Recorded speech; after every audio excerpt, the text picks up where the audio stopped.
Assalamualaikum warahmatullahi wabarakatuh. Saya Aulia Nuryanti dengan NIM S11221029. Saya merupakan mahasiswi Hubungan Internasional 2022. Dan pada kali ini, saya akan memenuhi UAS pada mata kuliah Perdagangan dan Keuangan Internasional melalui topik yang saya ambil, yaitu mengenai peran IMF dalam mengatasi krisis finansial di Spanyol. Krisis Uni Eropa yang terjadi pada awalnya dirasakan oleh Yunani, diikuti Portugal dan Irlandia, membuat rasa kekhawatiran bagi bangsa Spanyol. Dalam keadaan kondisi krisis ini, dapat dikatakan bahwa Uni Eropa adalah konstruksi gagal yang membutuhkan sentralisasi fiskal dan politik, tidak hanya untuk bertahan hidup, tapi untuk menghindari ketegangan dan keluhan yang lebih besar antara negara-negara anggota.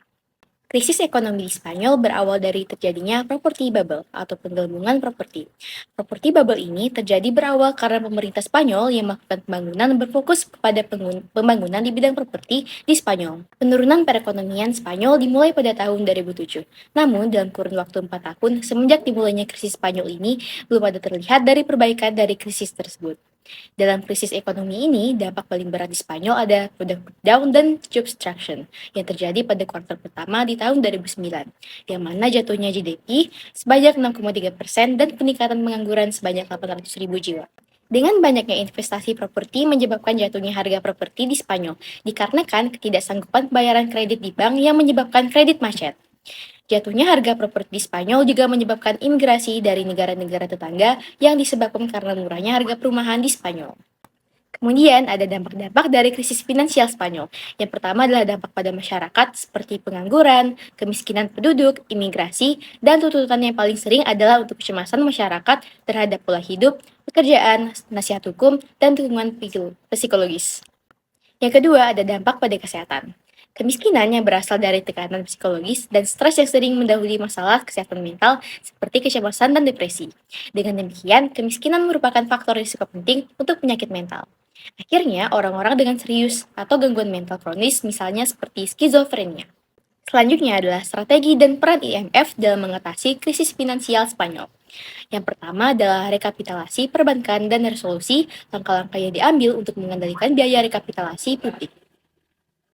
Dibandingkan dengan kebutuhan modal diidentifikasi melalui skenario yang diperkirakan awalnya yaitu 55,9 miliar euro, namun jika terjadi pengurangan modal publik untuk disuntikan diperkirakan akan mencapai hanya 38,8 miliar euro. Selanjutnya ada pembagian beban, pemotongan tangguhan utang, dan pilihan pembagian terhadap perubahan yang terjadi setelah krisis. Selanjutnya ada pengalihan aset ke Sareb atau perusahaan manajemen aset. Transfer aset ini umumnya terjadi pada harga dekat dengan valuasi yang digunakan untuk menghitung kekurangan modal bank di bawah skenario yang mengerikan. Kemudian adalah penggalang modal usaha swasta. Bank juga diisi bagian dari kekurangan modal mereka melalui cara mereka sendiri, termasuk pelepasan aset, revaluasi, dan injeksi ekuitas swasta sebesar 2,5 miliar euro pada satu grup 3 bank. Kemudian ada reformasi buruh Spanyol. Reformasi pada tenaga kerja Spanyol melalui The Market Unity Law mengatasi beberapa hambatan bagi perusahaan untuk tumbuh dan meningkatkan produktivitas. Selanjutnya ada reformasi Bank Tabungan Spanyol. Melalui spin-off aktivitas yang luas, tabungan mayoritas bank untuk yang baru dibentuk bank komersial. Seperti entitas serupa, bank-bank tersebut diletakkan di bawah pengawasan eksklusif BDE dan mampu untuk meningkatkan modal, dengan demikian mengakhiri dua masalah yang signifikan melekat pada model tabungan bank. Dan yang terakhir ada restrukturisasi utang Spanyol dengan Podemos. Sebagai partai anti penghematan, Podemos berencana melakukan restrukturisasi utang Spanyol. Pablo Iglesias mengatakan bahwa Spanyol harus mengurangi utang negara sebelum menghidupkan kembali perekonomian Spanyol. Sebagai salah satu partai yang anti penghematan, Podemos menolak desakan Uni Eropa memotong anggaran belanja setelah resesi 7 tahun yang menyapu 25% perekonomian Spanyol. Nah, jadi itu dia peran IMF dalam mengatasi krisis finansial Spanyol. IMF memainkan peran penting dalam memahami dinamika sektor keuangan dalam krisis kawasan euro. Ini adalah otoritas publik pertama yang mengartikulasikan visi yang jelas tentang serikat perbankan sebagai respon kebijakan yang penting, berdasarkan dukungan jangka panjang dan perintisnya terhadap integrasi kebijakan perbankan di Uni Eropa. Nah, jadi IMF harus melestarikan, memperbaiki, dan mengembangkan pengetahuan institusional yang telah diperolehnya mengenai kerangka sektor keuangan Uni Eropa. Kontribusi positif IMF dalam mengatasi aspek sektor keuangan dalam krisis kawasan euro diakui secara luas oleh para pembuat kebijakan di Eropa, sehingga memberikan landasan yang menjanjikan untuk keterlibatan di masa depan.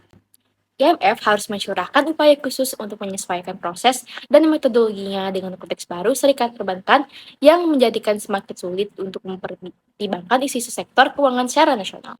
Sekian penjelasan saya terkait peran IMF dalam mengatasi krisis finansial Spanyol. Terima kasih.